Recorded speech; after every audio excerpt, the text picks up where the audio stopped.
Ada fase dalam hidup di mana seseorang tidak sedang diminta untuk menang, tidak sedang diminta untuk berlari cepat, bahkan tidak sedang diminta untuk terlihat kuat. Ia hanya diminta bertahan. Bukan bertahan dengan sorak-sorai, bukan bertahan dengan pengakuan orang lain, tetapi bertahan dalam sunyi, dalam napas yang terasa berat, dalam doa yang kadang terasa hampa. Di fase itu hidup seolah bertanya pelan, dengan cara apa kamu bertahan? Dan disitulah ujian sebenarnya dimulai. Bagian pertama, ujian yang tidak terlihat seperti ujian. Banyak orang mengira ujian hidup selalu berbentuk musibah besar, padahal sebagian ujian justru datang dalam bentuk yang biasa-biasa saja. Bangun pagi dengan dada berat, bekerja sambil menyimpan cemas, tersenyum di depan orang lain, lalu lelah saat sendirian. Tidak ada yang runtuh secara dramatis, tidak ada yang benar-benar hancur di luar. Namun di dalam, ada bagian diri yang perlahan melemah. Inilah ujian yang paling sunyi, ujian yang jarang disadari, karena tidak semua orang peka pada keletihan batin. Bagian 2, Allah tidak selalu menguji dengan kehilangan. Kadang Allah tidak menguji dengan kehilangan, tetapi dengan penundaan. Usaha berjalan tapi hasil terasa lambat. Doa dipanjatkan tapi jawaban seolah tertunda. Ikhtiar dilakukan tapi pintu belum juga terbuka.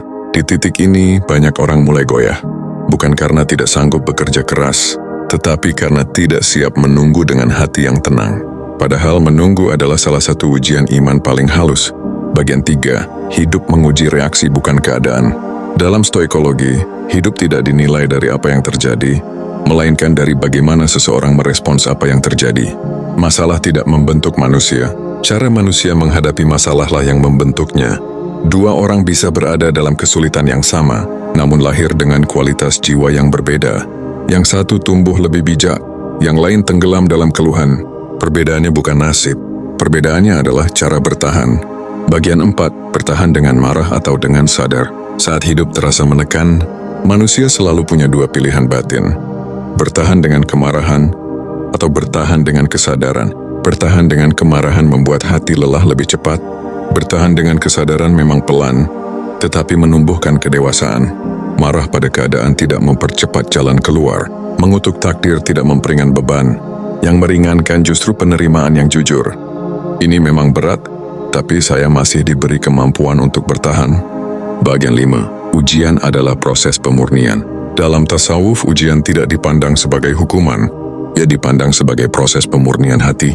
Allah menyempitkan jalan, bukan untuk membuat hambanya hancur, tetapi untuk meluruskan sandaran. Ketika sandaran pada manusia runtuh, ketika sandaran pada dunia melemah, disitulah hati mulai belajar bersandar dengan benar. Bukan bersandar pada hasil, tetapi pada yang mengatur hasil. Bagian 6, Allah menguji cara bertahan bukan sekadar hasil. Tidak semua orang diuji dengan kegagalan. Sebagian diuji dengan keberhasilan yang tertunda.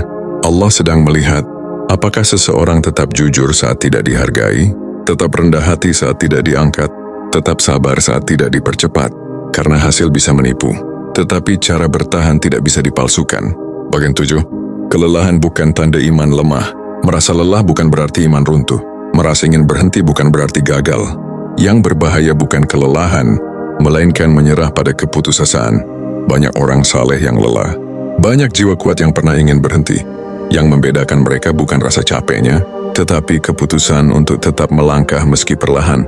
Bagian 8, bertahan tidak harus terlihat kuat. Salah satu kebohongan terbesar dalam hidup adalah, jika bertahan harus terlihat kuat. Padahal bertahan seringkali berarti mengakui sedang lemah, mengurangi beban yang tidak perlu, meminta pertolongan dengan rendah hati, dan berhenti memaksakan diri. Allah tidak menuntut hambanya tampil gagah. Allah menuntut kejujuran hati. Bagian 9, kendalikan yang bisa, terima yang tidak. Stoik mengajarkan batas yang jelas.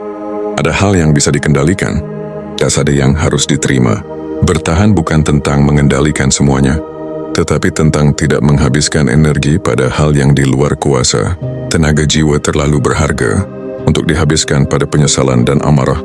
Bagian 10, bertahan adalah ibadah yang sepi. Tidak semua ibadah berbentuk sujud panjang. Sebagian ibadah berbentuk menahan diri agar tidak putus asa, menjaga hati agar tidak iri, menjaga lisan agar tidak mengeluh berlebihan, menjaga niat agar tidak menyimpang saat terdesak. Semua itu ibadah. Ibadah yang tidak dipuji manusia, tetapi dicatat dengan teliti oleh Allah. Bagian 11, ujian membentuk kedewasaan bukan kenyamanan. Jika hidup selalu nyaman, jiwa tidak akan pernah matang. Kedewasaan lahir dari benturan, bukan dari kemudahan. Allah tidak sedang membentuk hidup yang mudah, tetapi dalam jiwa yang siap menghadapi hidup. Bagian 12, jangan menilai diri saat lelah.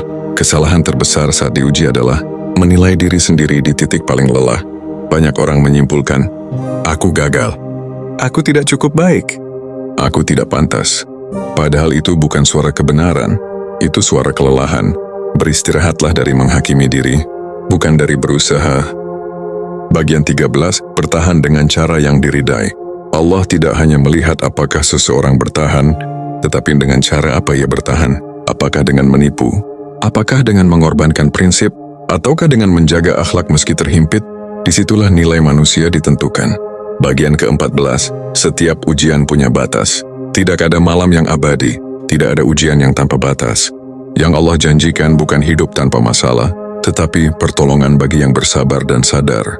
Dan seringkali, pertolongan datang bukan dengan mengubah keadaan, tetapi dengan menguatkan jiwa yang menghadapinya. Jika sampai di titik ini Anda masih membaca, itu pertanda ada bagian diri yang sedang ingin disembuhkan. Coba tanyakan pelan ke dalam hati. Dalam ujian hidup saat ini, cara bertahan seperti apa yang sedang saya pilih? Apakah cara itu mendekatkan saya pada ketenangan? Atau justru menjauhkan saya dari diri sendiri? Jika narasi ini menemani Anda bernapas lebih pelan hari ini, beri tanda dengan like, bukan untuk algoritma semata, tetapi sebagai pengakuan jujur bahwa hati Anda sedang belajar bertahan. Tuliskan di kolom komentar, bagian mana dari hidup yang sedang diuji saat ini. Bukan untuk dipamerkan, tetapi agar luka tidak terus dipikul sendirian. Dan jika Anda merasa ruang seperti ini dibutuhkan, ruang yang tidak menghakimi, yang mengajak berpikir dan bertumbuh pelan-pelan, silakan itu subscribe. Bukan karena semua jawaban ada di sini, tetapi karena perjalanan jiwa lebih kuat jika tidak ditempuh sendirian.